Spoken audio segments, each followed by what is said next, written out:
Hello, everybody, and welcome. If it's Wednesday, it's Warhammer. It's time for another episode of Warhammer Weekly. Joining me, as always, is it's the Slayer King himself. It's Tom. How you doing, Tom? That's right, the Slayer King. Now you have to go. I've tricked you. Now you must go cut your hair into a mohawk and dye it orange. Oh, I don't have to light myself on fire? No, just orange mohawk. Okay, good. Not the end time Slayer King. Not on fire. That is correct. Also joining us this week is, of course, the one, the only. It's Mc1Gamer. How you doing, Mitch? Hey guys, thanks for having me on. Hey, always an absolute pleasure, sir. We are glad to have you back. I want to congratulate you on a great year-end awards show. That was awesome. It was a great show. We had a lot of awesome winners. If everybody watched Dieter's acceptance speech, I thought it was great. He put it out today. He's a great dude, and it was well-deserved. All the winners were just fantastic, producing a lot of content that's awesome. And big ups to Doom and Darkness. Yeah. Winning, taking it all in his first year. Well-deserved all around, yeah. Rookie of the year. Where's that? That's what it should have been right there. I don't know if you can actually say it was well-deserved all around. Oh, come on. I think for the best painted, I think that a handful of the contestants got robbed. Because you won. There can only be one winner. Right, but like I really felt bad because I looked at like the submissions and I'm like, yeah, a lot of these other ones are a lot better than mine. like that was very clear to me, and so I want to apologize for the fact that it was clearly some combination of name recognition and lobbying and everything else.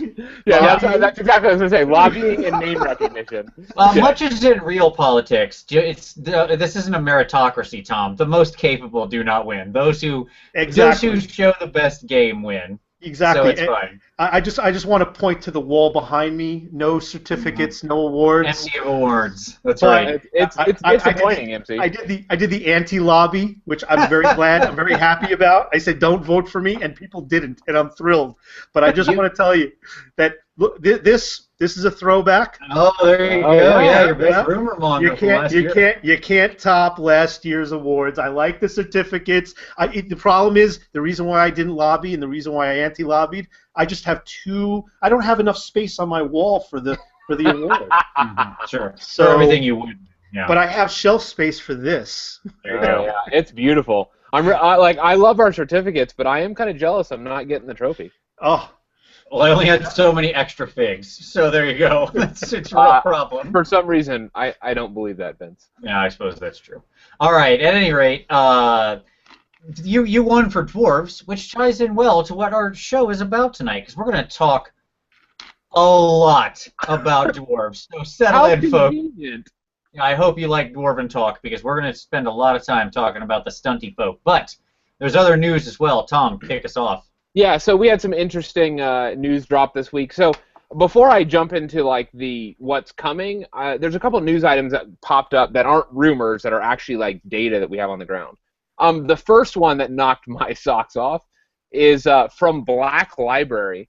With the new year, they dropped a big bundle, the 2016 complete digital offer.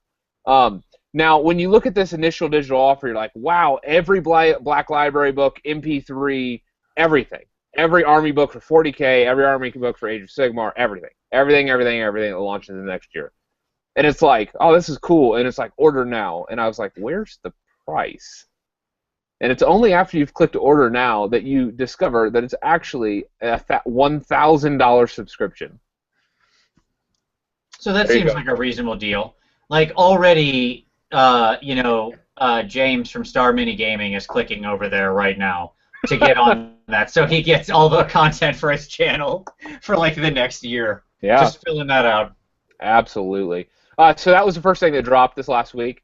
In the app, there was a news thing that kind of talked about like also what's coming in 2016, and they mentioned 4 planes specifically by name that are going to be explored in the coming. They acknowledged what we've seen so far, the fire, we've seen Fire Heavens and Metal. No, Fire Heavens and Metal.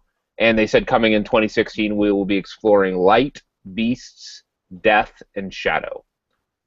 Which, if race is actually tied to any of this, kind of maps to what we've talked about, right? Like, light seems to map with high elves, beasts with some type of orcs or goblins or something like that, death obviously with undead, and shadow with dark elves. Like, those are some of the things that we've talked about, at least on the non-chaos side. Yep. So I thought that was interesting. I'm excited. What do you guys think? Mitch, go ahead. I'm thrilled. I want to know what medium they're planning on releasing it in. It's nice that we see these released in the hardcover scenario books, which tend to skew a certain release we've seen in the last couple of books. But I'd love to see a tome that really kind of put it as a compilation of all the realms. Not everybody's buying all the books. Sometimes, with this one release with a particular army in mind, people are buying the books with the scenarios applied to that. A few people are obviously getting into each of the books, but it'd be nice to have it as a complete compilation once they're done. I agree. We talked before about the missing book, right, which is like just called The Mortal Realms, and gives an overview of the 8 realms and kind of like current state of what's going on. And I still agree with that. Though, let me say, I think that tells you a lot, I think, about where we're going this year. Yep. Right. I didn't really think they would do elves this year until I saw we're going to the plane of light. Like, I don't know who else would be there. Like, that's got to involve Tyrion and some kind of elves in some way. Yep. Right. So, and then beasts. Yeah. Again, absolutely. Like, that says, great, we're gonna get some kind of destruction thing this year, because it's not just gonna be like chaos fighting itself. Please, too much chaos. Yeah. we need a break from chaos. Yeah, and the fact that you had light and shadow, which obviously you've got Malarian roaming around on the plane of shadow, just ruling that place, kicking chaos's butt. That tells me we could get the whole weird, like that we could be seeing some layers here in the elf release. Yeah, and I just want to say I called that. Like, if that does happen, like, I mean, that's what, like, originally I pitched it would be a high elf release followed by a delayed dark elf release for the rest of the story. Like, you can go back a month and a half or so when we were calling what was coming for 2016. That was my called shot. So we'll see if that actually happens. Yeah. James Squires, real quick, says that in the books, only the metal, fire, heavens, death, and life have been covered at all. And so, like, they just haven't even touched some of these other ones we've mentioned. And obviously all of those haven't gotten equal treatment, right? Clearly, like, fire and heavens have had a lot more attention. Right. Clearly. It's funny, like, you're talking about the Mortal Realms book, and it's like, I have the Age of Sigmar book, which, the generic one that you'd think that would be in, and I have the Chaos Dreadholds book on my shelf. Those are the 2 books that I have. How do I have a Chaos Dreadholds book and not a Mortal Realms book on my shelf already? Right. Sure. Like, that's nonsensical. Okay, anyways, back on topic. This last week, Frontline Gaming seemed to do a complete 180. For those of you guys that were watching, I had announced in December that Frontline Gaming was running a 40% sale on all their Age of Sigmar stuff.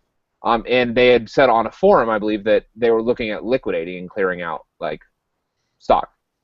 This week they announced that they are offering 25% discounts on all pre-orders through GW. And they specifically linked this to the army bundles that are coming out, and said that for all pre-orders they'll be doing that, and for the army bundles you'll be getting a big savings. So if any of you guys are seriously looking at those army bundles, Frontline Gaming for the next day and a half, like tonight and tomorrow, if you order, you'll get 25% off of your bundle, and they have a $7 flat rate shipping. So sadly, it doesn't include the mats. It does. They have a sale going on the mats right now as well. Oh, okay, so that, because when I had read the email, it said it doesn't include the mats. I guess the bundle discount, but there must be something specific. So there must be something specific to the mats then. I got an email on the mats. I can check that in a couple minutes. So we'll return to that. So yeah, it's a great deal. It's an awesome deal. That's the bundles are great on their own. Now tack another 25% off. They're incredible. It's pretty crazy. And by the way, we did get the confirmation this week that those starter kits are like regular stock. It has some kind of name attached to it, meaning that not only will your stores carry it, obviously, which you'll probably already know that your stores are going to carry it, but that it's going to be regularly refreshed. It's not like Yep. a limited time Yep. thing. This is just simply, these are basically the battalion boxes. Barrett Musselman says it's free shipping on the mats. That's what it was. Yep, I just saw Okay. that. Yeah. And James says ignore Frontline, order from him. So it's, if you're interested in ordering from James, he has a game store. It's, Oh, so there you you go. look up Star Mini Gaming. Reach out to him. I'm sure he'd be happy to order any of your GW needs. And Hey, that's my question, James. Are you offering 25%? Yeah, that's what I was gonna say. James, put your link down below because I'll look you up if you can beat the going rate. Yeah, like, and that's the thing. Like, if whoever's running sales, let us know. We'll rep you. Absolutely. Yes, you're saying we don't have a lot of loyalty except to dollars. Yeah. Well, And if you're if you're in the we're New York proud of area, check out the Brooklyn Strategy gaming store because they're getting those in this weekend. Yep. So Just a friendly plug. So I'm really hoping that we get more of them. That's like, Yeah. I don't want to deviate on the starter boxes too much, but I want to see even more of it. It's Amen. fantastic. Let's see more. like, there's two that I have my eyes on, but I have to be honest. I want to see the Fireslayer box. Like, where's the Fireslayer box, right? Like, that to me is like, I would be in, like, yesterday if they had announced the Fireslayer box Sure. with this next release. Yep. It's the only reason why I haven't ordered mine because I'm waiting to see what they come out with. Yep. You know they're gonna come out with something. Speaking of Fireslayers. Yeah. Do you want to do that, or do you want to do? There was one other thing I wanted to touch on before we get to the Fireslayers, and Yeah, that's yeah. Blood Bowl. Oh, yeah. Yep. So So- Blood Bowl minis. Yes, we have go ahead. some Blood Bowl minis. Can you see my screen there? Yep. Nice. So these were at Warhammer World, and basically we saw the first minis that will be for Blood Bowl. The discussions. Here's the other guy. There's the human dude. You can see Blood Bowl back there. Obviously, these are new dudes. Let's see if we can zoom in on him a little bit there. It's going to be Yeah. humans versus orcs for the initial release. Exactly. And you can see the little, their printout sheet. Clearly, we're in a very early stage here, theoretically, and so there have been some rumors that it was like really far along and ready to launch. Doesn't seem like that's the case, or there would be like painted minis. These really look like they were just. Yeah, probably the prototypes were like 3D printed to get to make sure everything proportions are right, and they decided to put it out and show people who are at Warhammer World. Yep. That's what likely happened. But to me, this just absolutely confirms. Yep, Blood Bowl's coming, right? Like they put this out there to tell the world that. Yep. And I wonder if they were kind of dipping their foot into the water to see kind of what the temperature of the community was, and I think it's pretty clear that everybody just loves it. Like, Yeah, agreed. It does make me wonder, obviously, like if we're going to read the tea leaves of if this is what they're doing, because they said that they're only going to release 2 teams initially, and then they'll do future releases, like additional seasons or whatever, and they'll release additional teams. And it makes me wonder, like if they do Mortheim, is that what we're going to see? Like, are we only going to see like a limited release? I bet we would see 4, because it's the size of the warbands and stuff. I bet you'd see an initial box that with like 4 warbands. You actually think there'll be 4 warbands in the box? Well, no, like 4 Okay. warbands supported at launch, right? I think Oh. there'll be 2 in the box, kind of thing, like a humans and Skaven, or like there was in the old run. I'm not saying it would legitimately be humans and Skaven, but it'd be 2, and then they'd have 2 others kind of available, because it's just too easy to like. You can make them a little tiny box set too easily. Yeah, But the big question for me with Mortheim is what's the setting? Is it Age of Sigmar Mortheim, or is it some pocket dimension from the old world that still exists, like you guys have mentioned? Well, clearly both of them can be done. Sure. Or both at the same time. Oh, so I have confirmation, by the way. So James from Star Mini Gaming says his price is 75 USD shipped, continental US. So he's about 50 cents more than them. So there you go. If you want to support a member of the community, only costs 50 cents more. Not a bad deal. So There you go. he sent me the link. I will post the link to Star Mini Gaming to his store in the comments down below, so that if you want to get in on those starter boxes at a really good discount, you can get some well-priced figs and help out a member of the community with his new store. So there you go. It's a win all around. So James, I've got that. I'll throw that in the show notes. And then finally, Tyler is correcting you, Tom, that he says on calling the Highborn and Exiles, he thinks you meant we called it, including him. That's all. There you go. So, okay. Well, I'll accept that. I'll accept that, Tyler. All right. So let's. Now, shall we talk some Fireslayers? Because that is obviously the big news of the week. Did that happen this week? Oh, I didn't. Really, I'm not sure. All right. Obviously, we've got some photos now. Let's see it. I know Andy and Rem went through a lot of this, so I'm not going to linger on. But nobody on some of the actually existing watches ones. that show, right? Oh, that's not very nice. No, lots of people do. Oh. They are very successful. They I'm just just taking shots at them because they take shots at us. they just scooped you by 24 hours just because of scheduling. That's always the case. It's all right. Yep. Okay, so let's look at some pictures. So here's our first guys. Some dudes. Not enough I'll stalls. scroll. No, give me the big shot. Don't give me the individual one. Oh Come my on, God. give me the money shot. There we go. I've Yeah, got we gotta more. zoom in. We gotta zoom in a little. All right, let's see if I can get to the. Oh, another orc. There. There you go. Let's get a little zoom. All right, so yes, obviously we've got our big giant magmadroths, magmador. Darn it! I saw the name for these things, and I said it to myself like 80 times and then forgot it. So I don't remember what it is, and I apologize. But yes, we got the big dragons. Fireworms. That's what they are. That is Yes. not what they are. They're something or other. They're friggin' salamanders. Yeah, they're big fire salamanders. Kind of look like lung dragons. It's a really nice look. I like it. Gentlemen, your thoughts? What do you think about these? I cannot wait to base coat one of those yellow, and then go to black on the scales with like the yellow underneath to make it look like a magma worm. Sure. Like, it's going to be so beautiful. Yeah, I'm going full on inflamed look. I actually asked you, Vince, or the other day when this first was released. Hey, can you put out a how-to video on how to do the burnt skin, the burnt scales, the whole sooty, fiery look with a painting tutorial? Because I'm going to go paint by numbers with that. I want this thing to look like it's completely engulfed in flame. Oh yeah, that'll be awesome. I will absolutely do so. Don't worry. And I have another thing I'm going to do. I'm going to get some LEDs and make this buddy glow. Oh, nice. Maybe hollow out the mouth, put a red light in the mouth. Yeah. There we go. Back to that. I apologize. I just needed to make sure that my screen was Magmadroths. There you go. Oh, yeah, Whatever. good name. I I didn't don't know care. that. Jeez, oh, geez. So they're like Dracoths or whatever. Something. With magma. Okay, whatever. I don't care about that. Let's talk about the fact that we have a plastic Slayer army now. Absolutely. Absolutely we do. So let's move through some of the shots. Oh, by the way, this was the art on Blood Bowl for the Nurgle. The Nurgle team. Football team. Yep. Yeah. Sorry, I had pulled that down as well and forgot. So we got the Fireslayer Lodge, and this is important because this tells us the mapping of what figs we're going to get. Sure. Right? Yep.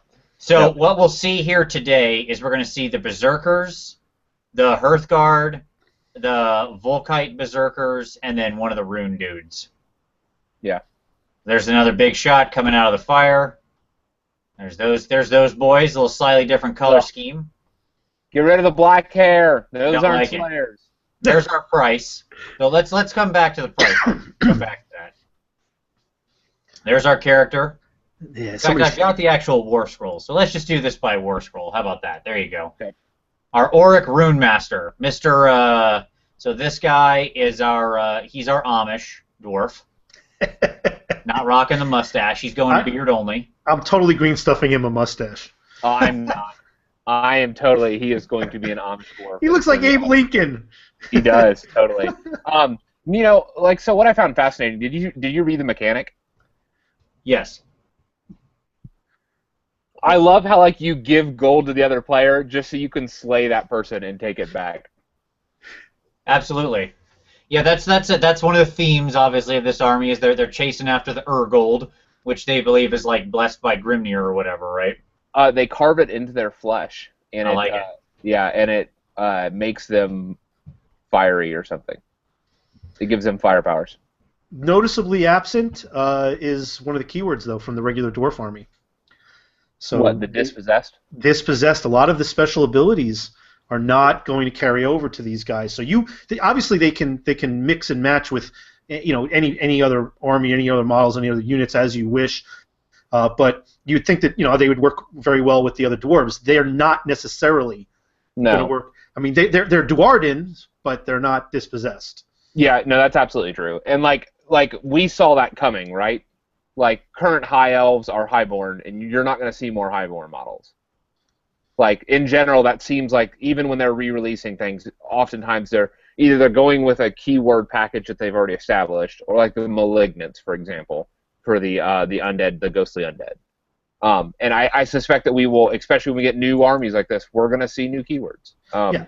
When we see the more armored dwarves, the more steampunky dwarves that I guess you guys are ready to talk about also the rumors of that as well that are supposed to be coming in the next wave later in the year. They'll probably have their own keyword as well that'll differentiate them. Yep. So, yeah. All right. So next up, we've got the Hearthguard Berserkers. Everybody, cue up your Clerk soundtrack. There's a lot of Berserker going on here. Let me just say that the name that we called, unfortunately, the Rage Stoker. Yeah. Not. We don't know yet. That guy's not released. You don't know he's. Oh, because he's not on the list. He's not on the list. Yeah, we have to. Fair enough. Are these the one with the two-handed weapons that shoot? No. Those are. okay. No. I couldn't tell. There's our Hearthguard Berserkers. Okay. In English. Yeah. Oh, okay. Oh, you got them in English. All right. All of them have throwing axes, which is one of the things I thought was interesting. Just given the significance of ranged weapons in Age of Sigmar, just because you get to continue to use those in combat, I found it interesting that most of these models have like range attacks laying around. What's the range? 8 inches. Most of them are short, but hey, it's a thing. Yeah, that's all extra offense. But they're all going to be running up, so they're going to get within range anyway. The other thing I thought was neat about these guys is the champion mechanic for them. Okay. Other than the fact that they're called Carls, which is funny to me. Because all I think of is the guy from Aqua Team. No, I actually just think of Dark Age of Camelot. That's fine, but their champion benefit is an extra damage. So their champions are usually crazy high damage. Yes, across the board, the Fireslayer champions are all like that. Yes. Now I have a question for you guys, just in terms of interpretation of the model. There have been mixed feelings about these models. Some of them look like they're not too dynamic. They're not the big leaping Slayer that was released, the plastic one that was released in the Clan Pack a while back. But they're meant to be units. They're not meant to be this this hero. So they're gonna meant to be grouped up somewhat, in formation in a cluster. So they're not going to be as individually dynamic. Although I would like to have seen them to be a little more action posed. But hey, that's what conversions are for. But let's talk about, just briefly, if you wouldn't mind, indulge me, the hair. Some people are looking at the helm as if it's a crest, not their actual hair. And the way I look at it is I think there's a slit down the center of these helms, and they're just keeping that nice dew all slicked up. That's their actual hair. Now, what do you guys think? Are you asking me which one I think is true? Well, you could. Which one do you think is true, and which one you think you'd like to be true? I don't think I care. Here's why I'll say. You're not a dwarf player. I'm not. Dwarves are dumb. But that's fine. Look, do you remember? So can you picture? Close your eyes and this all of the audience as well. Close your eyes. Stop watching the show for a minute and call to mind the Dark Elf Blackguard. Can you picture them in your mind? Yes. Yep. Or like the Executioners? Okay. Yep. What do they have on top of their pointy hats? A mane. Right. Is that their hair, or is that like something coming, just like a thing attached to the helm? Those are elves. These are those are. It's a thing attached to the helm. Well, if you look at the champion, he has that ponytail in the same position with going up tall and then poking way out, but he doesn't wearing the helm. So I submit to you that is the hair of all of those guys in whatever that unit. No one has ever painted them like that because nobody realized that. They all thought it was just like a floofy thing hanging off the helm, like you did, Tom. Hey, well, I haven't painted mine yet, so there's still room to prove you wrong. But my point is that it didn't matter for those, and that kit's been out for X years. So it doesn't matter here. My answer is, if you want them to be Centurion helms, because these guys do have a sort of Roman feel to the helm, Greek. they are. If you want it to be them forcing their hair up and they're putting a little helm around their mohawk because they're super sweet and metal like that, that sounds awesome too. That's a lot of primping and pruning to get that stuff through there. What I wanna know is this: what size base are they on? 32s. 32s. They're the bigger bases. They don't need to be. Well, I think they take up the base nicely. I think they do, and that's. Yeah, I mean, 32s feels right for these guys. It really does. I use fender washers, so I'm not going to be using those bases. I'm pretty sure that I'll say this: I'm pretty sure those aren't going on 20s. No, but obviously not. But I know that. But somebody was talking about putting them on 25s, and I'm sure they would fit on that. Yeah, well, I was 25s. Yeah. More what I'm concerned about is like, what does that look like standing next to a Longbeard, like the newer Longbeard? Size-wise, I'm sure they're basically the same. I mean, I haven't seen them next to each other, but basically the same. There's no way they're that different.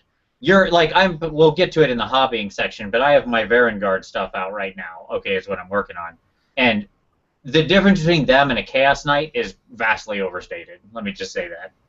So believe me, it doesn't matter. Okay. This is the guys you were talking about with their little flame shooters, the Auric Hearthguard, with their molten rock bolts. They look like they're playing guitar. They do. Actually, you know what these guys would be great for? Great proxies for? The blunderbuss guys out of Chaos Dwarves? Not the blunderbuss, but no, it's the halberd shooters. Like the halberd gun guys. Oh, okay, got it. You know what out of Chaos Dwarves, though, right? Yeah, yes, out of Chaos Dwarves. I'm hoping for some kind of a War Machine thing I can put one of these guys on so I can emulate the Mad Max dude. Absolutely. Just get him up there, build a big dwarven Drums, rock machine, rock machine. Yeah, it's funny you say that, Tom, because I saw a lot of discussion on Twitter about people talking about picking these up for their Chaos Dwarf army. Like, really? A lot. Yeah. You are not alone there. There are people who have been wanting like new Chaos Dwarf figs to match those. I think you're going to see a lot of that. Plus the other ones, the ones with the axes on chains. There are people talking about using those for chaos. They'd be great Doom players. Sure. But no, it's the Fireglaves. Yeah, sure. Which is like exactly what this is. It's a halberd and a gun. Yeah, big Fireglaive thing. Which, by the way, let me just say on the side, and I knew this, but I mentioned this when we did the review of the Chaos Dwarves, but they also do not have the Duerden keyword, like at all. The Chaos Dwarves don't. Oh, interesting. Yeah. So one quick thing here I just wanted to touch on was I don't want to get too deep in the rules. I'm sure we'll do a rules deep dive later, but since we have the English rules, did you notice that these guys are Phoenix Guard when there's a hero around? Yes, I did. No. They do unto death. Yeah, if they suffer a wound or mortal wound, if they roll a 6 or higher, it's ignored. Add 2 to the result if there's a hero near them. So 4 up ward save. Ward save, love it. Are those the ones that come in boxes of 10? We'll go back to the pricing. Yes, because I will be getting 10. And then we're back to that. Yeah, I have a block of 30 Phoenix Guard. All right, let's. I'll jump back here real quick to our pricing. Go back to the Jade. Go back to the model that has the Jade on the axe. Well, here I'll answer your question. Fireslayers Hearthguard comes in 5. So for $8 a mini. $8 a mini. Yes, and the Fireslayers Volkite Berserkers come in 10. For 60. Yep, at $6 a mini. And then the Rune Master's 30. Yep. So there you go. So now to go back to these guys, there's your Rune Master. There's your Berserkers, and your Hearthguard. Yeah, and I think the Volkite guys are the ones that we don't have the rules for, but they are. I'm sorry to be flipping around. I hope I'm not doing that too fast for everybody. But it's these guys. Yeah, those are supposed to be what? Are you sure those are bladed Volkite shields? Yeah, because I think they can have the because these are the guys that can have the shields or the 2 axes. Yeah. Not enough red on those beards. I agree. I wonder what the cost is. What do you think the cost is going to be on those magma worms? Yeah, so obviously the current rumors are that we'll jump over to the picture of the magma worms here. The rumor is that you The can dual see here. Obviously, we've got some kind of character here. This is what you were talking about, right? Yep. Yeah. And then another guy here, because he's got his big jade axes. So we got 2 more character releases of some kind coming, unless this is just one kit you can build in a really different way, but that does not look like a single clamp back to me. Back here you can see the standard bearer hanging out, right? That's the one that was leaked. Yep. Leaked through. I think the hornblower isn't separate. I think he's actually just in the musician for the berserkers. Yep. And then we can see both the worms. It looks like he's holding it up to his ears because he can't hear well. It kind of does. What I love about the worms, by the way, this is a great picture for them. Let's zoom in here real quick. So we got one guy with like a slayer riding the thing, right? Yeah. Look at this one over here. It's a throne. Yeah. Yeah, it's more like a throne, right? The other picture, you can see the backs of those better, the saddles. This one is a good one because I like the color scheme difference. Yeah. But the like on one of the other group shots, you can get a better shot of the saddles. Now let's see that picture again. It doesn't take a whole lot. That picture right there, I can see, and I'm definitely going to do this. I could see putting some bits wings and making these alternate dragon models too. Oh, absolutely, sure. They look phenomenal. They're big enough for it too. Yeah, they look like they're at least on 120 mil ovals. With like a big chariot base. So let's play the price game. What do you guys think we're staring at with each of these kits? For the big lizard guys? Yep. Jeez. 70. Yeah. I'll say 70. I'd go for 70 too. I'm gonna say 110. Really? Good God. For one? Aiming high. Yeah, because here's the deal. This is the size of a bloodthirster. Is it really? Yeah. I mean, look at the base size. Sure, but I mean, it could be. We'll find out, I guess. But it strikes me as the size of a Carnosaur, though. You think it's bigger than the Carnosaur? I agree, but I don't think that you're going to see any new releases at those price points, at the prior Army price points. If you are comparing this to the newer model releases, this is going to probably be a $110 mini. Well, it better have the stat line of a bloodthirster. All right, so I think that's pretty much all of our Fireslayer stuff. I'll stop sharing here. There, you can see in that photo, by the way. Oh yeah, you can see the whole. Yeah. Yep. Yeah. Well, how many are you going to get at either price point? One of each. Definitely. Right? Like one of each. One of the plain heroes and then one of the named guys. Barrett Musselman, by the way, says $100. So Yep. there you go. There's his guess. Okay, and then we've got some we've got some questions here. So James says, do you guys think that the trend of different aesthetics in AOS based upon realm and faction will continue? These new dragons have an Orient look as opposed to classic Warhammer dragons, which are all more similar to each other. Yes. 100% yes, I think that is the case.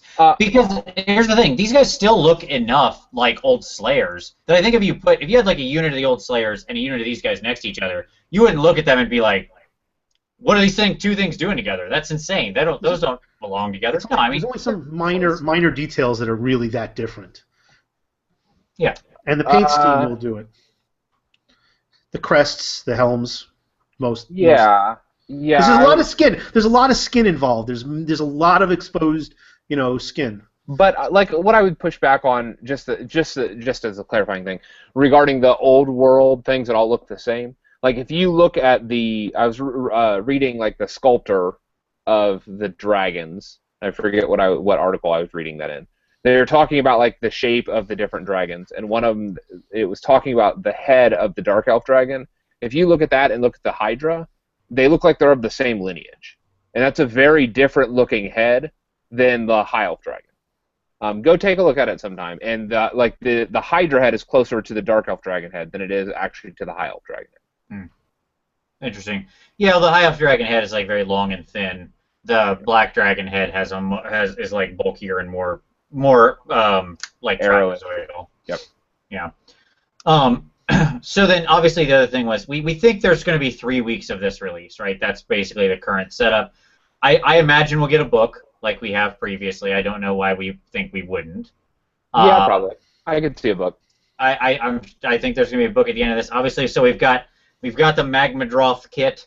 We've got probably 2 more characters from that picture, plus the one that was leaked. So that looks like 3 characters at least. Yep.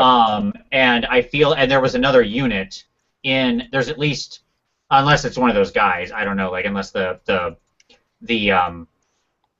you have the Grim Wrath Berserkers, which there was no like mention of. No, I will say that if you look on the one War Scroll, it did seem to say that they like the one Berserkers that we had could equip picks. I thought it said in their actual. Yeah, because I think that's the dual kit between Hearthguard and Volkite.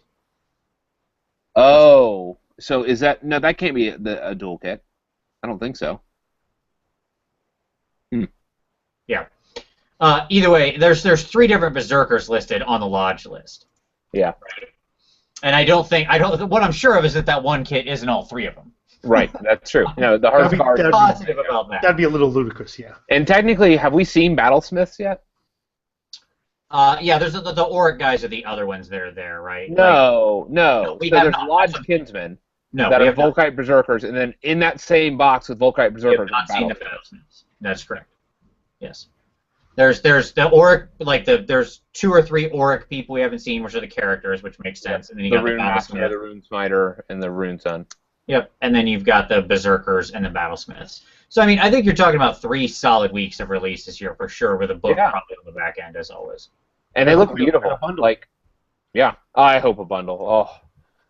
And then on the back end of this, we had the rumor then come up, which is a very salty rumor because it's far out, but that we're going to get basically a version of the classic Dwarves, right? Way out not way out, but sometime in Q2 or Q3. And the current rumor circulating around is that they're going to have a golems, that the long rumored golem is finally going to happen. The one with the platform? Whatever, it doesn't matter. They weren't that specific, just that. Well, yeah, it was. We covered it in the Yes, that was the old rumor was that there was a big golem with a platform on it. This new mention of it didn't make mention of the platform. They just said like, there's going to be a big golem. He's finally coming. So only 2 years later, here he is. I can't wait. I'm disappointed that I'm not hearing anything about an airship, but I'll cope. I mean, it's Come sure. On, yeah, I mean, it's fine. Whatever, it's fine. I think that it's a good release. I think that like this is clearly strong. I like the way this is being done. To me, this was like as I said, I hate dwarves. That's not me being funny. I don't like dwarves. Sorry. It's a compliment. It's a compliment. Yeah, but these guys are beautiful. In no way do they tempt me. Okay. Like, I was say, would you paint them? I mean, I might paint 1 or 2 just for fun. I will do the thing. I'm going to do Mitch's tutorial to talk about doing like inner fire. If you want to paint your like your dwarves like Grimnir looks in the picture when he's fighting Volcatrix or whatever. Yep. So it's like the hot is inside, like he's got lava in him. Yep. Right. So if you I'll do that tutorial, but no, I have no inclination to collect these guys because I hate dwarves, but they're beautiful. There you go. So you wouldn't take a commission to paint up a unit of them? You wouldn't be able to keep your food down? Sure, I'll paint them. No, sure, I'll take a commission for it, but I mean, standard if there's money involved. Right. Yeah, whoa. If you're willing to pay my prices, sure. But my time isn't cheap. So. Real quick, James said, did anyone else notice the fact that the Volkite dwarves, or the Volcatrix, whatever they are, have the same name as the 30k, 40k gun? And he said, does every wound generate another attack? I realized I do have the Volkite Berserker War Scroll as well. I won't go back to sharing it, but I do have that one. And they do, if they have the bladed sling shield, then they start on a certain roll. They start causing extra mortal wounds. So it's not really like extra attacks, but they do start just causing extra wounds with one of their kit outs. Nice catch. That's a very interesting relationship. Yeah. It sounds like, to me, it feels like it has a good echo to the rules, but it's not the same thing. But you would, if you were coming over from 40K and you had some exposure to that word and what it did, you'd read this and go like, oh, I get it. Right. Yep. So, there you go. Nice. And finally, for news, 45 minutes later, we have the GW released their sales kit ranking. Yes. And it looks like for 2015, Smog took the cake. Smog. Now, I'm going to share this up, actually. This is a fascinating list. So this was coming out over the month. Let me share here. So here we go. You can see my screen. This was coming out over the month in the app, which, by the way, if you don't have the Warhammer app, you should get it, because they do actually drop a lot of cool little things in there. You can ignore a lot of it, but there's some good stuff. Here is the list in order from 28 to number 1 of what they said their most popular kits. They never hard defined, does that mean that these are ranked in number of kits sold or dollars made? Okay? Wait. Was it popular kits? They said their best-selling, most popular kits. Okay. Best-selling. Okay. Okay. Let's say if it's popular, then it's probably clicks. If it's they're talking about they definitely said best-selling. That many Smogs? Really? Then this is what I'm going to call then. If that is the case, then I will say that it's inventory percentage sold. I don't know. Could you? So I was thinking just raw number count or dollar count. You're saying a percentage count. Either way, we didn't get the hard definition. But clearly, these are the ones that, by any definition, then though, that means these all did well, right? Yeah. These all sold. Yep. And Smog at the top, Night Warden right below it. Here's what I love. So how far down this list do we have to go to get to a fantasy thing? Boom, Martarks at number 20. Yeah. And even then, it's more Tarks and Nagash. All right, more 40K stuff. Glotkin, Blight Kings. So the 4 End Times releases that had most of the year to sell. What that does... the bottom half. Yeah. No Skaven. The Skaven releases don't show up on that. It's interesting. Those released in 2015. Those other kits didn't release in 2015. Those other kits released in 2014. Yep. Nobody wanted to paint more Skaven. They'd already been burnt out on it. Well, I think one thing is anything that released later in the year, I think was somewhat hurt by this because it didn't have as much of the year to sell. Now the exception of this is the AdMech stuff in 40K, like the Skitarii and the AdMech, because there was such a pent-up demand for this stuff, and people, I think, just bought it like crazy. Huh. Is that Cadian Defense Force? Was that the walls? No, that's Imperial Guard. That's not what they're called anymore, but Cadian is a type of Imperial Guard. Got it. Yeah, I was looking to see if any of those terrain pieces that they released that sold out instantly was on this list. Yeah, I would have thought that because those were tremendously popular. Yeah, drink. We have drop pods. Yeah, it's interesting. I don't know how Smog makes the top of that list. Is he still for sale? Because yes, they said they had a limited you can number still buy Smog. Yes, you can still get it. I'm calling shenanigans. This list is not based on real data. It's straight from GW. That's what it is. Which means it's gospel, right? I just don't think that. I'm not.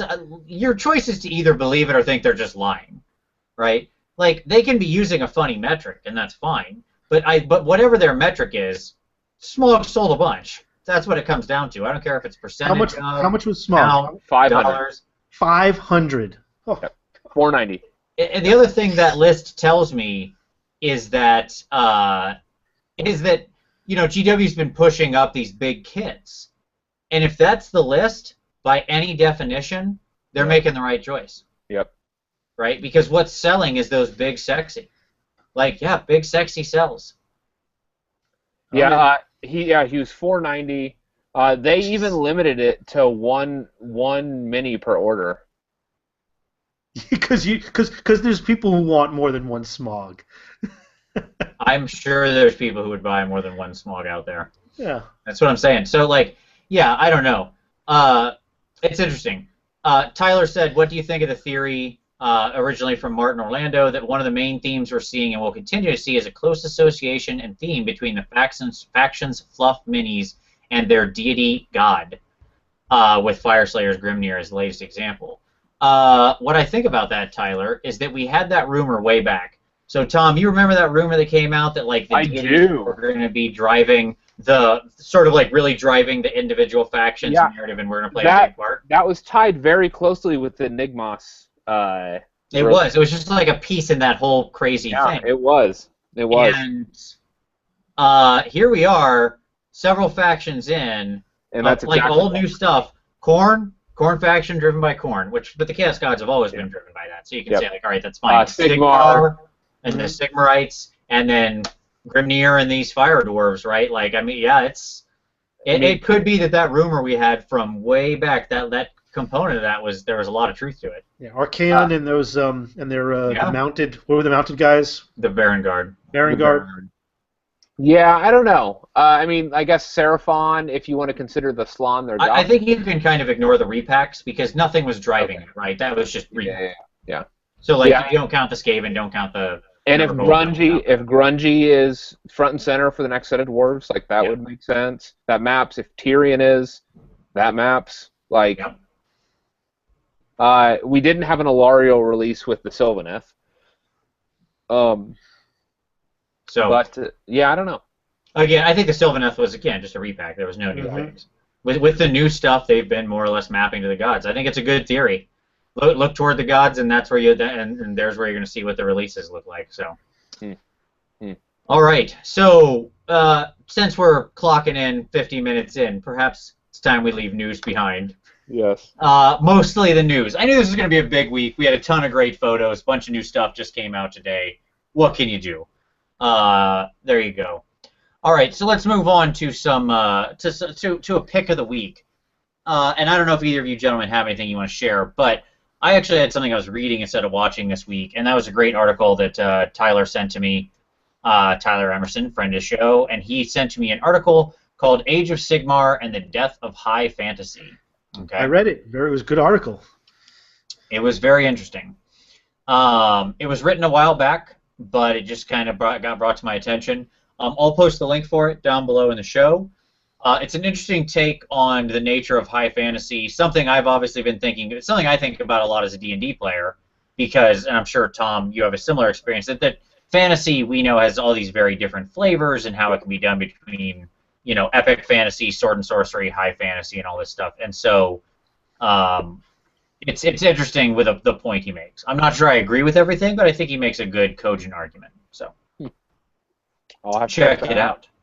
There you go. Do either of you gentlemen have anything you wanted to put forward to turn the viewers on to? I will just return to do a call out from our prior conversation that we've had on the show. That if you've not watched the awards ceremony, go check it out. It's on YouTube. Went up this week. It's pretty sweet. There's a lot of active stuff in the community, and it's worth watching. There you go. You might find some. I had a couple people contact me and said they found new channels and new subscriptions from that, and I thought that was awesome. That's the thing I think that was the best takeaway from that. I mean, it's great work, some great artwork, some great painting, but I love the fact that there was new people brought to the forefront, getting exposure, and people are going to flock to those channels. That was a fantastic service that was done by the award ceremony. Agreed. All right, so with that, let's we'll move on. Like I said, links will be below. It was quick with that one. That was like 3 minutes. Boom, blew right through that segment. Let's talk about some hobby time.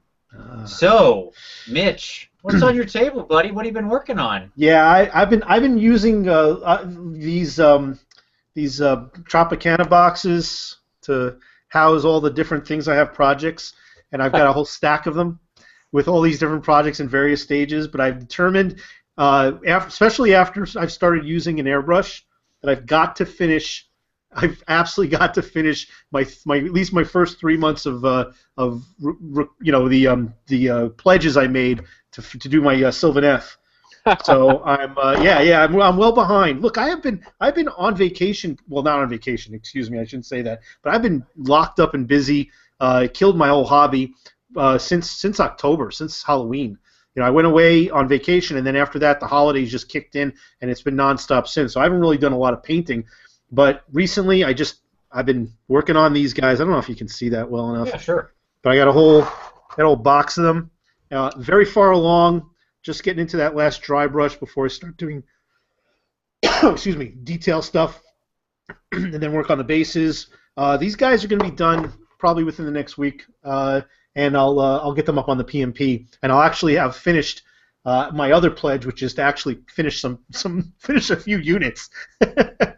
I want to get that out of the way at least for 2016, where I can actually say in Q1, yes, I actually finished a project.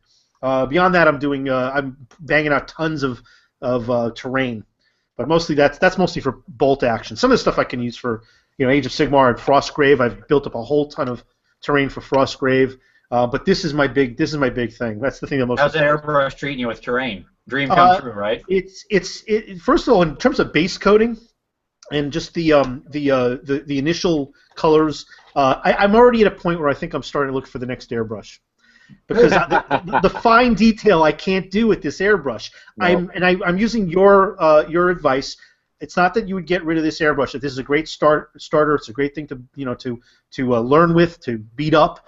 Yep. And I know that I would keep using it for the base stuff, and then I would get another airbrush for the fine details, for the details between two different colors and whatnot. Because I found that obviously the spray it just can't get thin enough. But I love it, and I wouldn't say that it's necessarily saving me time, but the quality that comes out of it with all the little the cleaning and the transitions and all that other stuff, it's not exactly a time-saving thing, but once you get into the rhythm of it, the results that come at the end of it are great. Now, so I'm really loving it.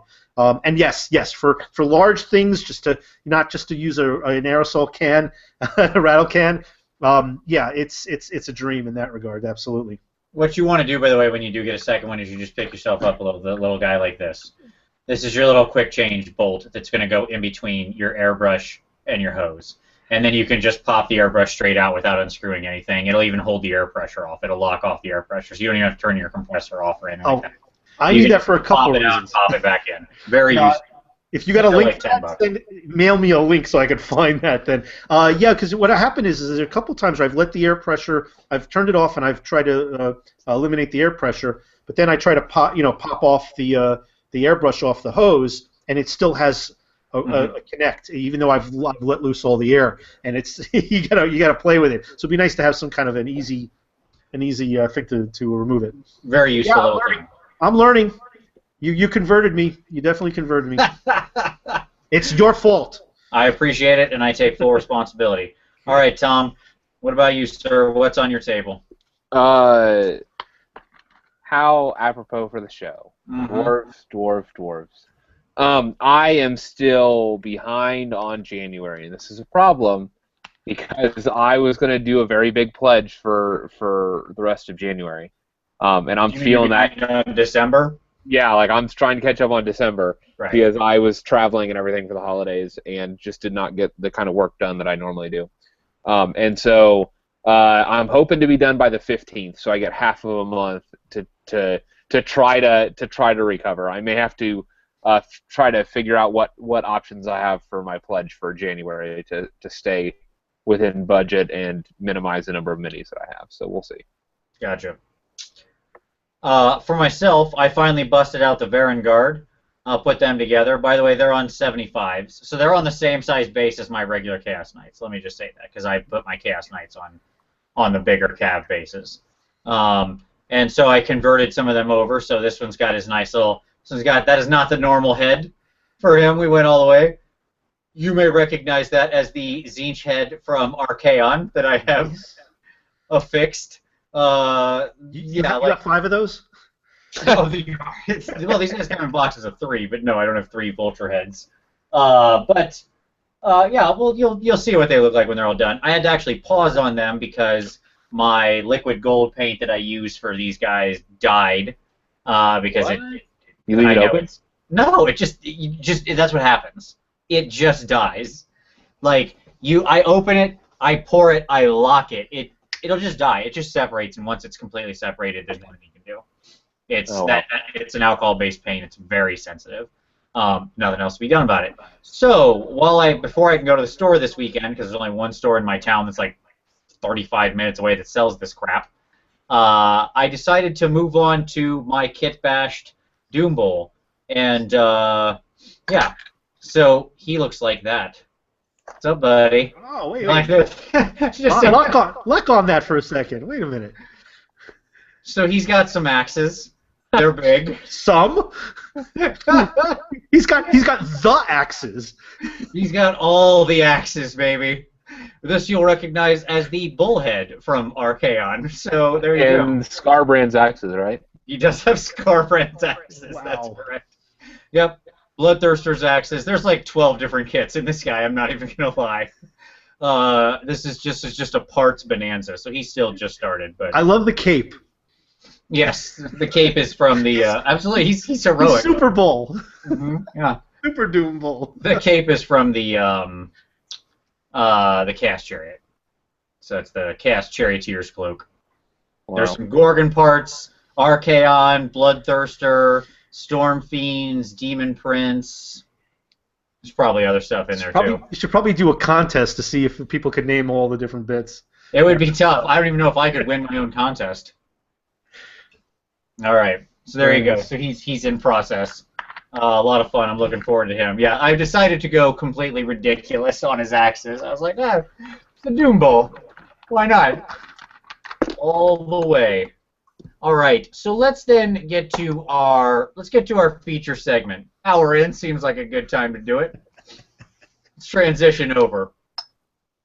So the feature segment this week is before we get on to these Fireslayers, on the eve of the Fireslayer release, we've already got a bunch of these stunties out here, right? And so I thought, let's talk through the winners and losers of the stunties. Now, Mitch, obviously you did a whole series, so you on unlocking all of these various war scrolls. You know them well. Tom, you're in the middle of building a dwarf army, so I have a feeling like you maybe have your finger on the pulse of this. So I thought, what better crew? And then me to be a big spoiler who hates everything. What better crew than to get together for this? So what we're gonna do is a little round of winners and losers. So we thought we'd do this, and it's funny because the Dwarven War Scrolls are really limited in their types of like what's there. The Dwarf Army is, shall we say, not quite as multi-dimensional as perhaps. Hey, let me say this. It's so small that if my Age of Sigmar army, like if all this pulls out, I will literally have every single war scroll. I'll have every single unit in my Age of Sigmar or budget. Yeah, during the budget of Sigmar. Yep. Yeah. Absolutely. So it's not quite as multi-dimensional. So I thought we would divide it up by special characters, troops or infantry. Basically the rest of the dwarves and their war machines, right? Sure. And I didn't want to do regular characters because honestly they don't have a lot. Special characters, they have more special characters by far than they have generic lords. So, Mitch, what we're going to do is we're going to go all around. We're going to give our winner and our loser and why, and by category. So we'll start with special characters. So, Mitch, give us your special character, winner, and loser. You are the guest. You get the honor of going first. The big question I had was the criteria. Are we comparing it to 8th edition? Are we comparing it to, what are we comparing it to? And you said it was pretty wide open. So I kind of just, because I think we're still in that transition period where there's still people that are judging Age of Sigmar against the legacy of Warhammer, I figured I'd continue to pose that, which is something I did in my Unlocking series. And which, by the way, will continue in 2016.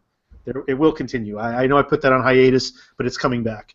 Okay, so I looked at it from that standpoint, and I think that I don't think anybody ever really used the High King in 8th edition because, first of all, in most circles there was a lot of negativism towards special characters, which, by the way, Age of Sigmar really embraces special characters.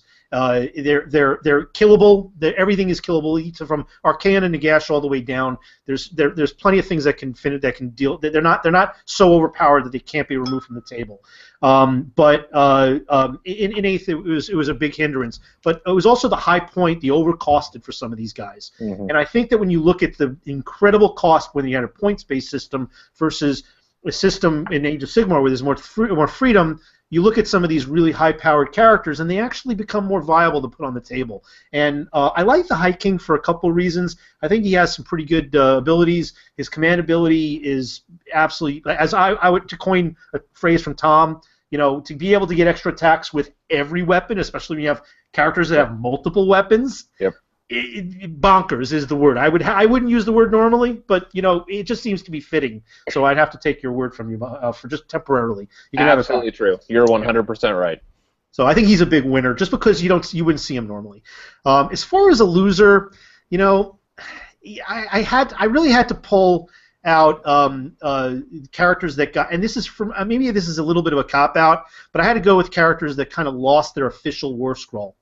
Like Gortrek and Garagrim, just because they go to a generic character as a substitute war scroll, and substitute war scrolls are interpreted differently by different people. Some people say, well, they don't exist. You can't use them. And some people say, no, it's a substitute war scroll. They just are, you just default to the generic. Because reasons.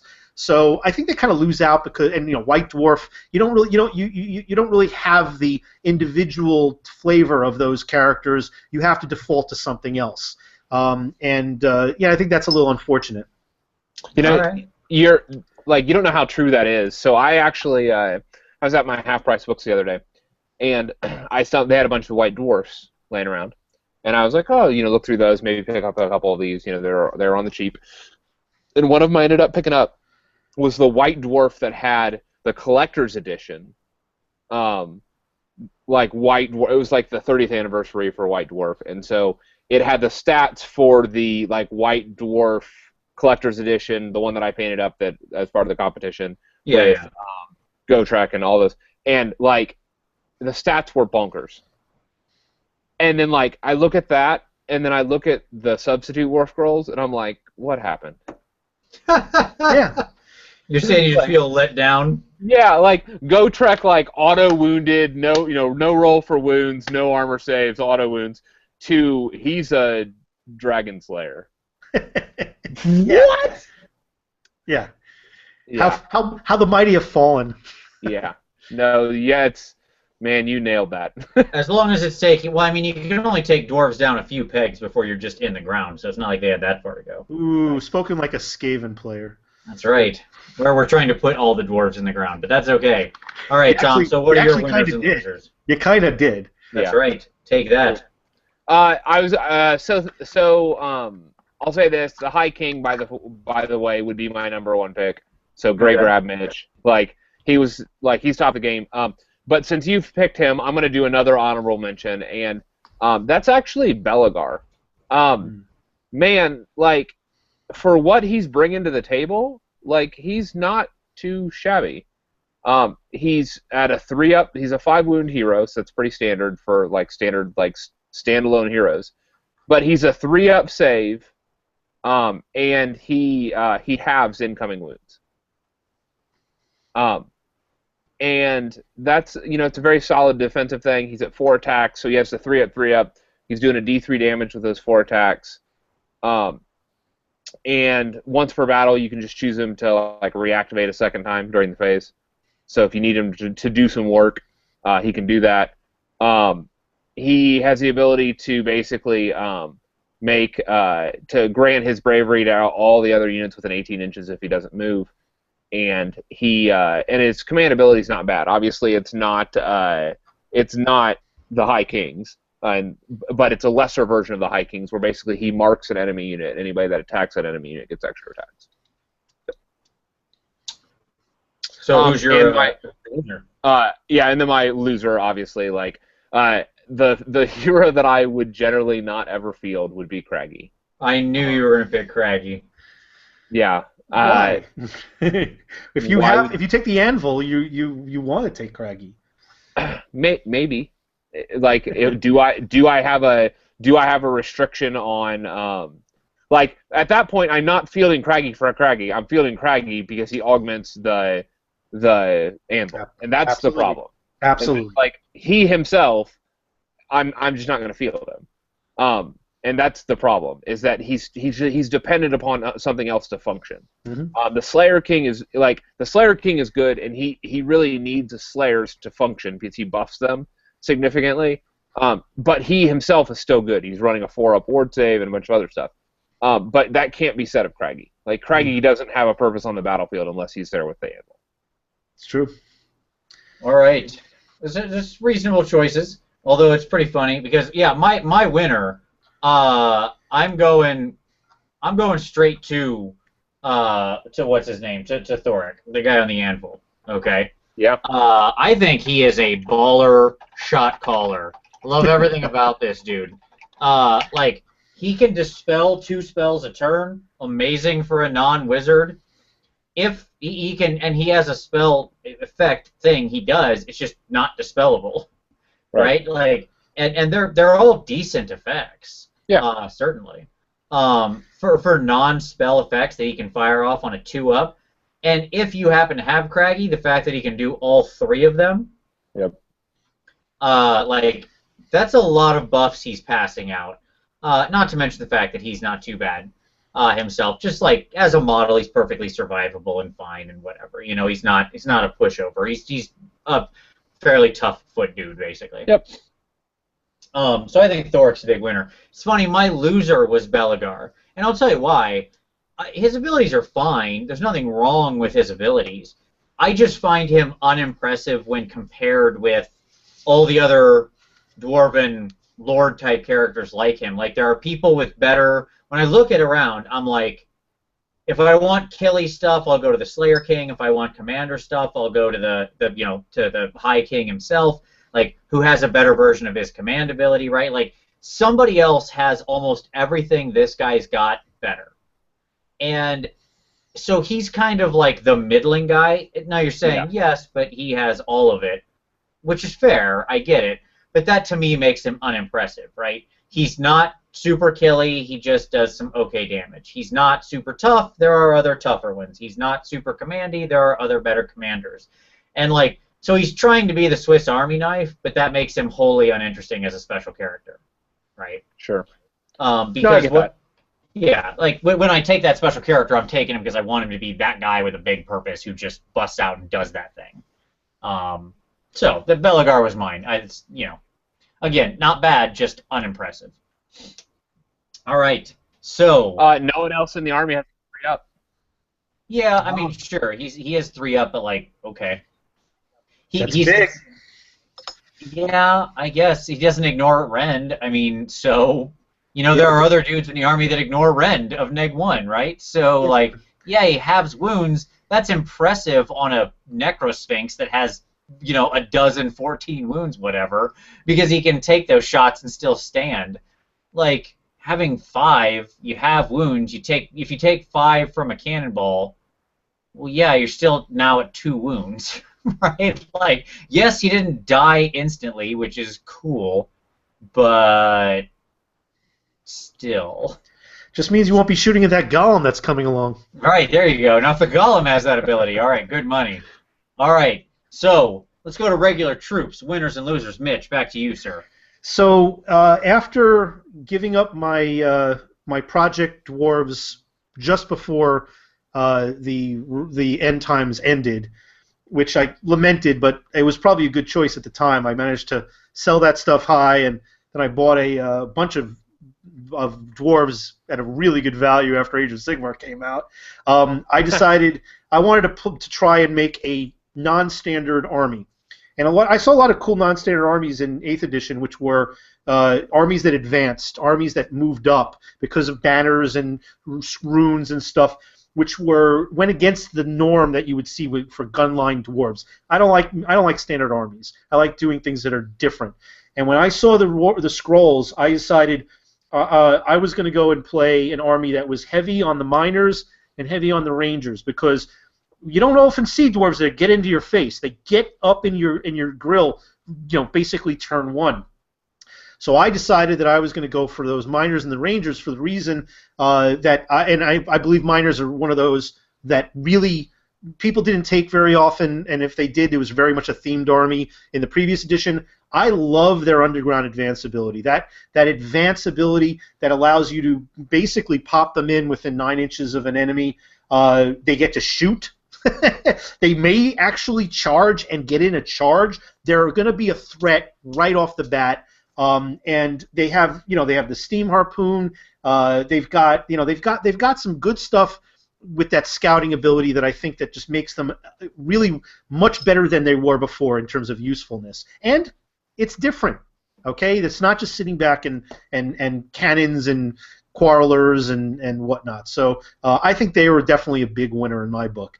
And when I looked at the losers, it was the other unit that I picked, which was the Rangers. Now, why? Why Rangers?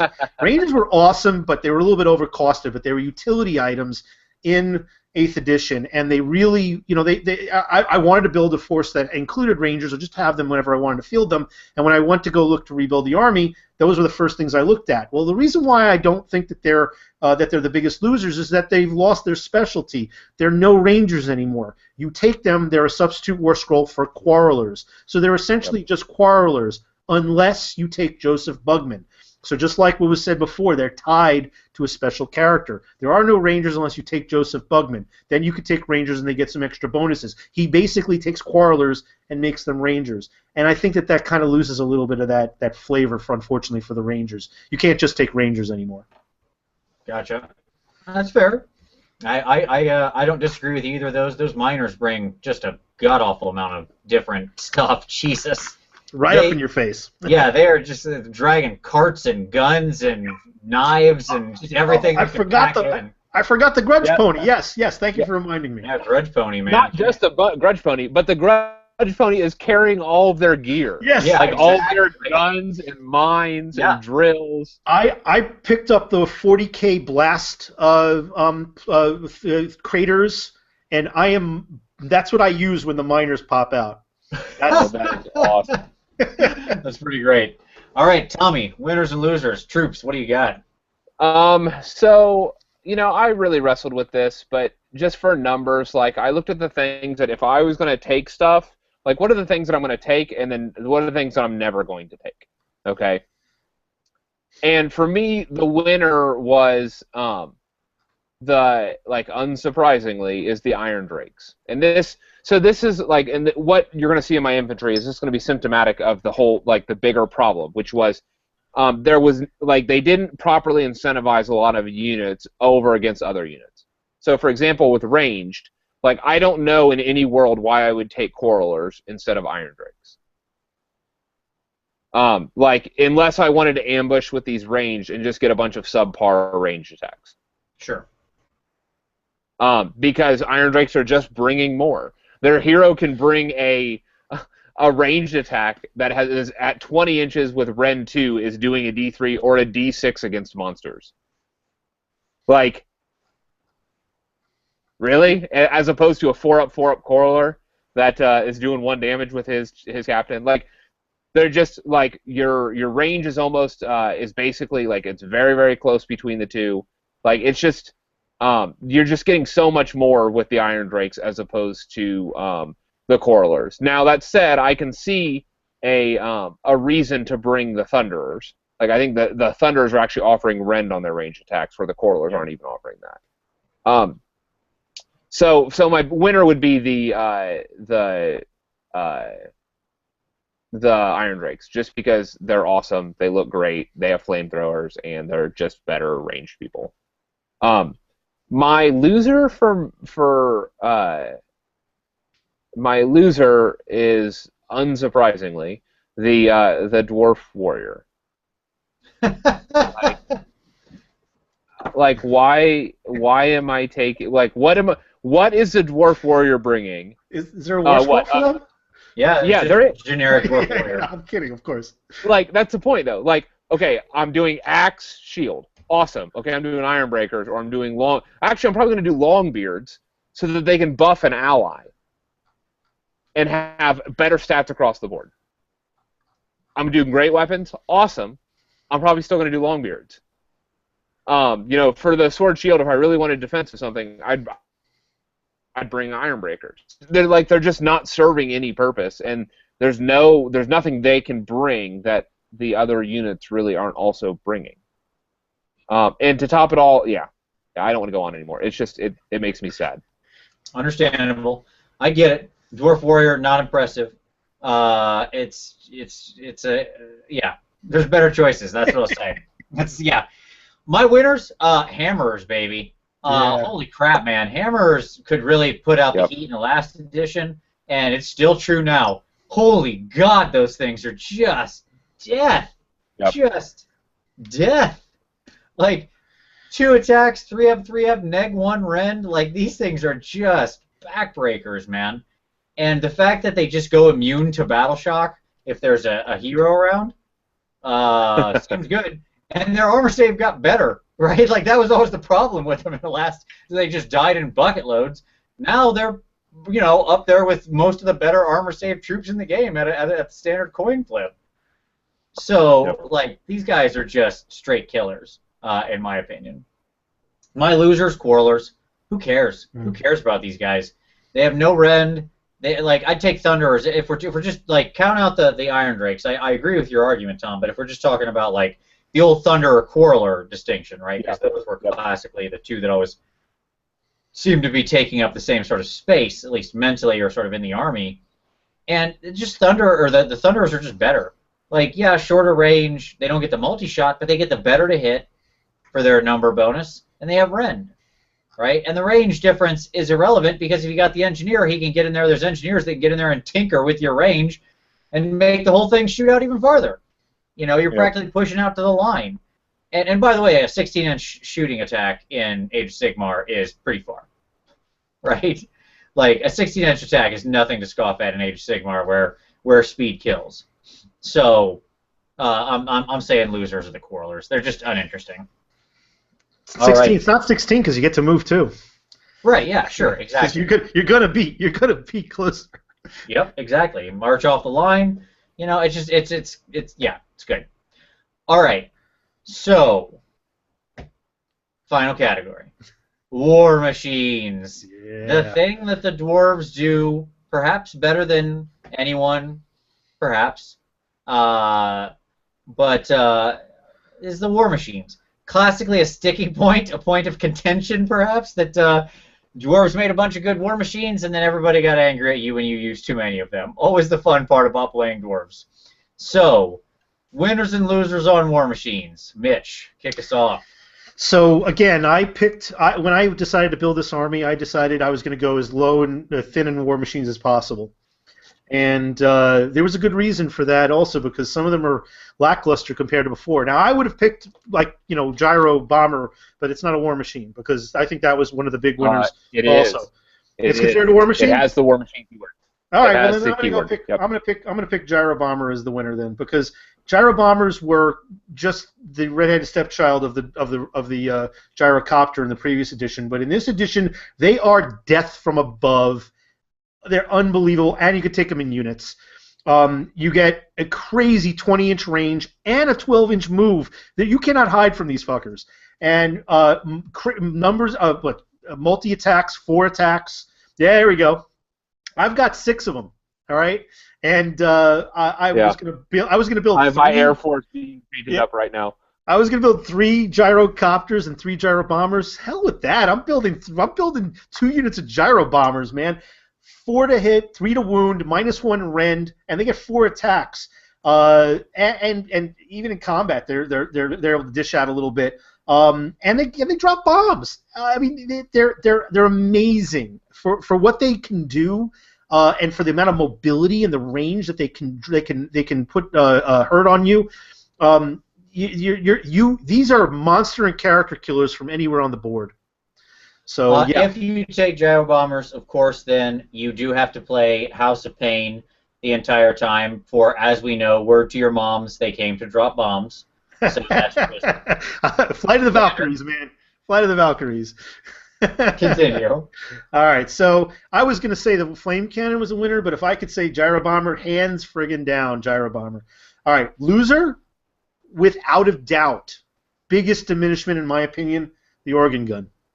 Now, the thing I have with problem with the organ gun is it's not nearly as effective as it used to be. It used to be just absolute, that you'd unload this thing, an entire unit could disappear. Now you have to make a judgment call on how many of these barrels you want to use, and I cannot tell you how many times that has failed. I have seen it fail in battle reports. I have had it fail against me because I haven't fielded my dwarves more than a couple times with token forces because I only have some stuff that were pre-painted. I haven't built mine up yet, but they're in the queue. They're in the queue. It's the next big thing I'm doing after the Sylvaneth. And then Seraphim are on deck after that. But these guys, the organ gun, man, I've seen it. It's gone against me a couple times, and I cannot tell you how many times people have done even 3 barrels, and they've messed up, and then it's just completely wasted. You're going to lose out of the 6 turns or so, depending on how long your game goes, but typically 6 turns. You're going to lose like a third of those shots, and if you do make the shots because you're being very conservative, it's not going to be nearly as effective. They just diminish. I don't even have an organ gun. I didn't even get one. I had one in the previous army before I sold it, and then when I rebuilt this one, I just decided forget it. No organ gun for me. Nice. Yeah, I mean, the second you go to 3 barrels, you're 33% shot that the thing jams. I mean, obviously the engineer can correct for that, but it's not a bad call at all. All right, Tom, what do you got? It's funny. I am going to have like 3 or 4 painted up organ guns by the time I get done with this work. I have no idea when I would ever field them because let me do my worst first. Because I agree, organ guns are the loser. Like they are the ones that lose out on this this situation. So that said, my winner is I'm going to be the one that you didn't pick, Mitch, and that's the flame cannon. Damn it, I don't know. Like, a D3 automatic mortal wounds that I just pick something in range and nuke it, and if I have an engineer, it goes to a D6 mortal wounds. Like, there's no casting roll here. There's no counter spelling. That right there, D6 mortal wounds. Roll again, D6 mortal wounds. Like. It reminds me of the old story about the inventor of the flamethrower who must have been a lunatic because he was like, I like fire and I like lighting people on fire, but if there was only some way I didn't have to get close to him to do it. If only there was some way I could throw fire on them. And the dwarves put it together. Yeah, I mean, it's win. Like, and I will say this, honorable mention, like, originally I wanted to poo-poo the bolt thrower. Like, I was like, oh, the bolt thrower is going to be the terrible one. And I wasn't going to choose the organ gun, but I looked at the bolt thrower and I'm like, I could see purpose for fielding this over even the cannon on occasion. But the same can't be said of the organ gun. So. My winner is actually the same thing as all of us were clearly on the flame cannon brigade. Okay, because yeah. I'm in, like, for all the reasons previously stated. I did pick the bolt thrower as the loser with an honorable mention to the organ gun. I couldn't get away with it. The only thing that I think saves the organ gun is if you do have an engineer around, that it really does help your odds quite a bit, shooting 3 barrels. But that's an engineer that's not enhancing your cannon. Yeah, I'm with you. But, as with all these things, it's like you can stand in between a couple war machines, you can influence multiples. Like, it's not an impossible problem to solve. And the fact that it does have that means it's okay. I find that the bolt thrower gets overshadowed in what I want it to do by too many other things. Because the problem. Good. I should just say the issue to me is that, like, I like the way the grudge thrower works. I like the way the cannon works. I mean, the cannons are cannons; they're never that bad. The flame cannon is obviously absolutely amazing. The gyro bombers, as you said, is just fantastic. Like, how much of my force is comprised of these things? Like, even if the bolt thrower is okay, it's still way down a long list, right? And I take that back. I will, like, originally I thought the bolt thrower was sporting the heaviest range, and it looks like the grudge thrower is. So you're right. Like, the bolt thrower, when I said it had purpose, I was thinking, like, if I wanted a single target assassination thing that had longer range than the cannon. But the reality is the grudge thrower has even longer than the bolt thrower. So I agree. I will switch to the. That's a good call, Vince. I will switch to the bolt throwers as the worst option. Yeah, it's just I've never understood why dwarves had that anyways. It's always like I do not get why they keep one foot in this old weird world of the bolt thrower. It's the one war machine they've got. I've never understood it. Like, once you have cannons, you put away exactly the ballistae. Like, it's not necessary anymore. Like, an arrow doesn't go that fast. Cannonballs do. It's not. You have a helicopter with a Gatling gun. Right, yeah. It'd be like, imagine the Civil War, like the United States Civil War. You've got like cannons on the line, you've got repeater guns, right? Effectively organ guns type of thing. And then there's just a guy with a bolt thrower next to it. What is that doing there? Yeah, imagine no sense. You were waiting for your orders on where you're going to deploy, and you get to pull bolt thrower duty. Yeah. It's just that is awful. Nobody in the Civil War wanted bolt thrower duty, and that's like, we could go back farther and it still doesn't make sense. So I'm just saying, like, that thing fell out of fashion. Just get rid of that thing, dwarves. I know you're a conservative people that doesn't like change. Let it go. It's a piece of garbage. Leave it to the elves. Yeah, exactly. You've cracked the gunpowder equation. It's okay. We can leave behind the giant arrows. All right.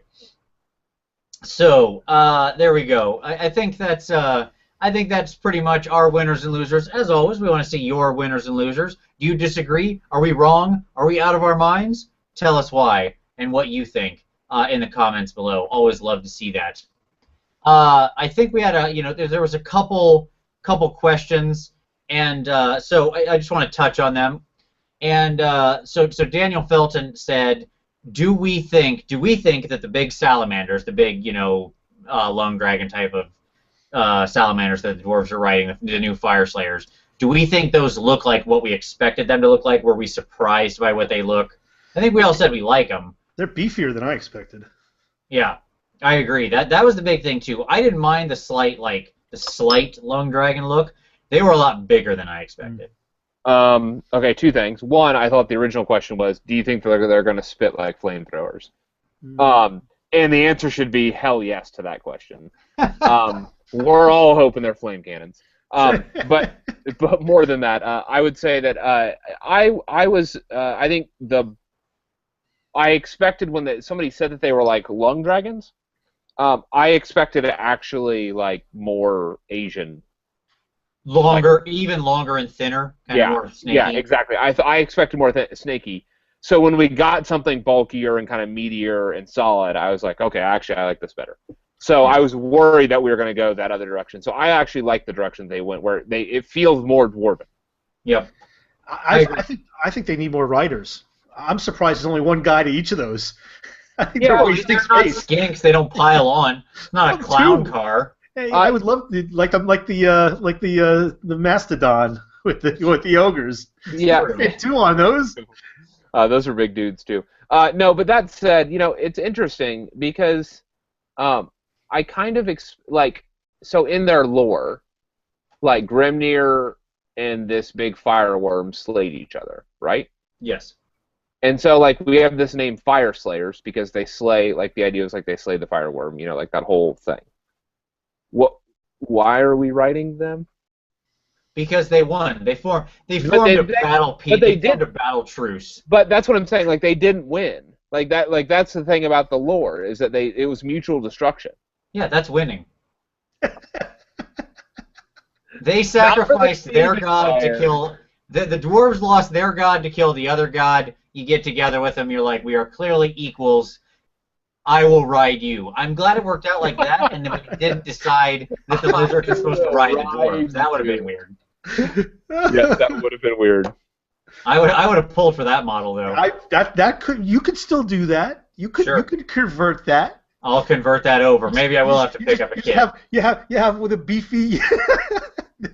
Yeah, just running right into battle. All right. And then Stu Gibson said, so if the new Duerden, the one, sort of later in the year, get their own huge killy giant kit comparable to Nagash or Archaon, do you want it to be the Golem, or should it be something else? And he said like, should it be the white dwarf, Gromvernola or whatever, or something like that. Do you want the dwarves to have like, is the golem big enough? Do you want something bigger, different? No, I want the golem. I want a Jaeger, man. I want that dwarf to like get absorbed into the golem and be the golem.